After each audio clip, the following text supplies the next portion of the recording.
Welcome to my channel biology kicks by Anju and then आज हम पढ़ने वाले हैं पौधों में परिवहन।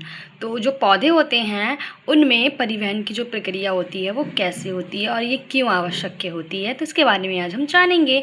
तो चलिए स्टार्ट करते हैं इंट्रोडक्शन से। तो पौधों में भोजन और पानी का जो परिवहन होता है एक बहुत ही ज़्यादा आवश्यक प्रक्रिया होती है। मतलब अगर जब प्लांट्स को भोजन और पानी नहीं मिलेगा तो वो कैसे जीवित रहेंगे। जैसे कि ह्यूमंस होते हैं, उनको अगर पानी और भोजन ना दिया जाए या ऑक्सीजन ना दी जाए तो वो कैसे जीवित रह सकते हैं। ऐसे ही प्लांट्स भी हैं, वो भी लिविंग थिंग्स में आते हैं, तो वो भी जो हैं वो भोजन और पानी के बिना बिल्कुल भी जीवित नहीं रह सकते हैं।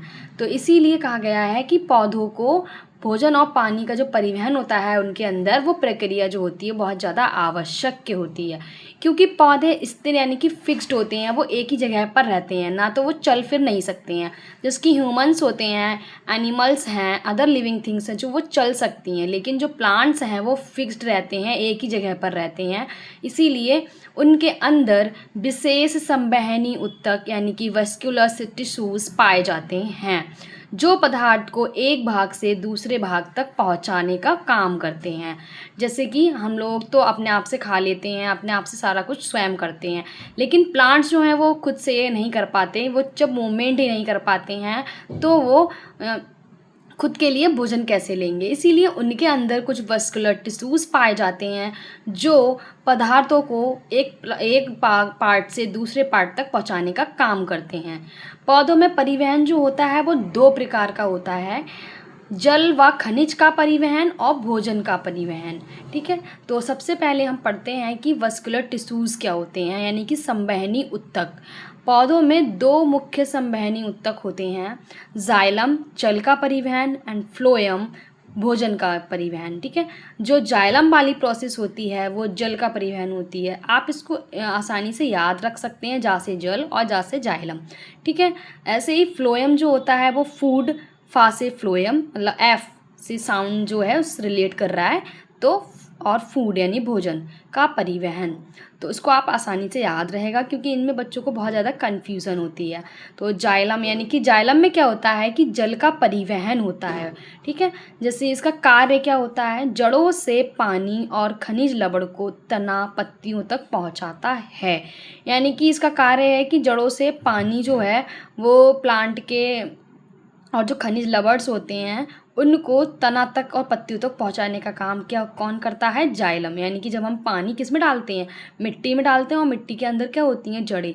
तो जब जड़ों में हम पानी देते हैं तो वो जो पानी होता है वो ऊपर की तरफ कैसे जाता है, वो कौन, मतलब इसका वर्क कौन करता है, इसका वर्क करता है जाइलम। जाइलम जो है वो हेल्प करता है प्लांट को उसके स्टेम और उसकी लीव्स तक पानी को और जो खनिज लवण हम इसको देते हैं, न्यूट्रिएंट्स देते हैं, वो ऊपर पहुंचाने तक। ठीक है, देन हम इसके आगे बात करते हैं कि इसमें ट्रांसपोर्टेशन की जो प्लांट्स में प्रोसेस है, वो हमने एक सूरजमुखी का इनकी एक प्लांट ले लिया है इस तरीके से। तो ये इसमें क्या है प्रोसेस, लीव्स मेक फूड। जो लीव्स होती हैं वो खाना बनाती हैं। आप देख सकते हैं कि water absorb by roots hair, मतलब यहाँ पे क्या है कि जो वाटर है वो कहाँ से एब्जॉर्ब होता है, रूट हेयर से।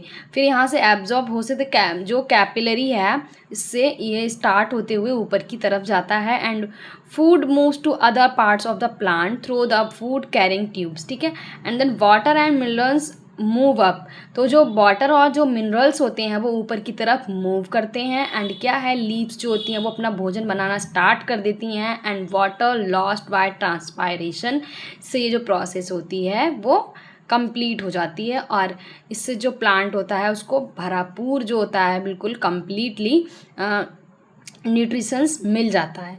तो इसीलिए हम अभी क्या पढ़ रहे थे कि जाइलम के बारे में पढ़ रहे थे। तो जाइलम का काम है कि जो जड़ों से पानी और जो खनिज लवण है उसको तनों और पत्तियों तक पहुंचाने का काम। ठीक है, तो देन हम नेक्स्ट आगे पढ़ते हैं इसी से रिलेटेड। ये देखिए जाइलम है, जिसकी मैंने पिक्चर बनाई है, एंड देन आप देख सकते हैं नेक्स्ट कि जाइलम के घटक, जाइलम के क्या घटक होते हैं, कंपोनेंट्स क्या हैं इसके, tracheids, vessels, xylem fibres and xylem parenchyma. परिवहन की दिशा, इसकी जो ट्रांसपोर्टेशन की जो दिशा होती है, डायरेक्शन होती है, वो किस तरफ होती है, तो केवल ऊपर की ओर, मतलब कि क्या है कि ऊपर की साइड होती है। ठीक है, यूनिडायरेक्शनल होती है, ठीक है। जैसे आप देख सकते हैं ये हमारा जाइलम का मैंने पिक्चर बनाया हुआ है, इसमें वन वे ओनली, मतलब इसमें क्या होता है एक ही वे में इसमें जो परिवहन होता है यानी कि ट्रांसपोर्टेशन होता है वो ऊपर की तरफ वन वे में होता है। नो एंड्स बॉल्स, इसमें एंड्स बॉल्स भी नहीं होती हैं सेल्स के बीच में। And thick walls shifted with lignin, ठीक है। तो ये हमारा थिक वॉल जो है वो लिग्निन के लिए शिफ्ट कर दी जाती हैं। एंड वाटर एंड मिनरल्स जो होते हैं वो इसके अंदर जाइलम के थ्रू ऊपर अपराइट पोर्शन में जाने स्टार्ट हो जाते हैं। तो देन नेक्स्ट हम पढ़ते हैं फ्लोएम के बारे में। तो फ्लोएम क्या है? भोजन का परिवहन। पत्तियों में बने भोजन को पौधों के सभी भागों तक पहुंचाता है।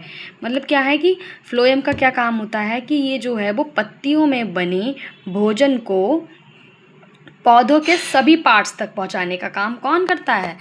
मतलब कौन करता है? फ्लोएम। अभी तक क्या था कि जो हमारा मिनरल्स जा रहा था और जो हमारे वाटर जा रहा था वो उसको उसकी लीफ और स्टेम में पहुंचाने का काम कर रहा था जाइलम। अब जब प्लांट्स में पत्तियों में जो भोजन है जो बना लिया उन्होंने, उसको सारे पार्ट्स तक पहुंचाने का काम करता है हमारा फ्लोएम। तो फ्लोएम के कौन कौन से घटक होते हैं? फ्लोएम के घटक होते हैं सीप tubes, companion cells and phloem parenchyma and phloem fibres. तो इसके डायरेक्शन की जो उसकी परिवहन की दिशा होती है वो दोनों ओर होती है, यानी कि वाई डायरेक्शनल होता है, ठीक है। यानी कि दोनों साइड से, इधर से भी हो रहा है एंड इधर से भी हो रहा है, ठीक है। तो water, food and two way flow, इसमें टू तरीके का फ्लो होता है, ठीक है। जैसे आप देख सकते हैं अपराइट एंड नीचे की तरफ एंड ऊपर की तरफ दोनों तरफ से जा रहा है, ठीक। Cells have end walls with perforations, ठीक है। तो इस तरीके से आप देख सकते हैं फूड और वाटर जो है वो आराम से ऊपर तरफ पहुंच चुका है। तो देन नेक्स्ट हम पढ़ते हैं अब जल का परिवहन, transport of water. Absorption of water यानी कि जल का अवशोषण, रूट प्रेशर, मूल दाब, ट्रांसपायरेशन, पुल और कंडेंसन एंड एंडेंशन। तो नेक्स्ट हम पढ़ते हैं कि जल अवशोषण कैसे होता है, वाटर का जो शोषण है वो कैसे होता है। जड़ों के रूट हेयर्स द्वारा होता है, परासरण यानी कि ऑस्मोसिस से होता है। एंड देन आप देख सकते हैं मिट्टी से पानी कोशिकाओं में प्रवेश करता है, यानी कि जब पानी हम जब वो मिट्टी में डालते हैं तो वो पानी जो होता है वो सेल्स में प्रवेश कर जाता है। सीधे रूट प्रेशर, रूट प्रेशर क्या होता है कि जड़ों द्वारा उत्पन्न दाब, उसको रूट प्रेशर कहा जाता है। पानी को ऊपर की ओर धकेलता है, रात या सुबह अधिक प्रभावी होता है, ठीक है। ये जो रूट प्रेशर होता है वो रात को और सुबह को ज़्यादा प्रभावी रहता है। बट बड़े पौधों में रूट प्रेशर पर्याप्त नहीं होता। आप समझ रहे हैं कि जो बड़े प्लांट्स होते हैं बिग ट्रीज, उनमें क्या है बिग प्लांट्स में क्या है कि जो रूट प्रेशर होता है वो इनफ नहीं होता है, वो कभी कितना भी हो सकता है, ठीक है। एंड ट्रांसपरेशन पुल, बाष्पोत्सर्जन खिंचाव क्या होता है, मतलब कि जो बाष्पोत्सर्जन खिंचाव है यानी कि पुल, वो क्या होता है। तो सबसे पहले हम बात करेंगे कि ट्रांसपायरेशन क्या है। पत्तियों से पानी का वाष्प के रूप में बाहर निकलने की प्रक्रिया को हम ट्रांसपायरेशन कहते हैं, ठीक है। एंड देन इसका प्रभाव क्या होते हैं कि पत्तियों में नकारात्मक दाब बनता है, यह पानी को जड़ों से ऊपर की ओर खींचता है। असेंडिंग सैप यही प्रक्रिया बनाती है एंड कोहेंसन टेंशन थ्योरी पर आधारित यही है, ठीक है। तो ट्रांसपरेशन पुल इस तरीके से होता है कि वाटर को एब्जॉर्ब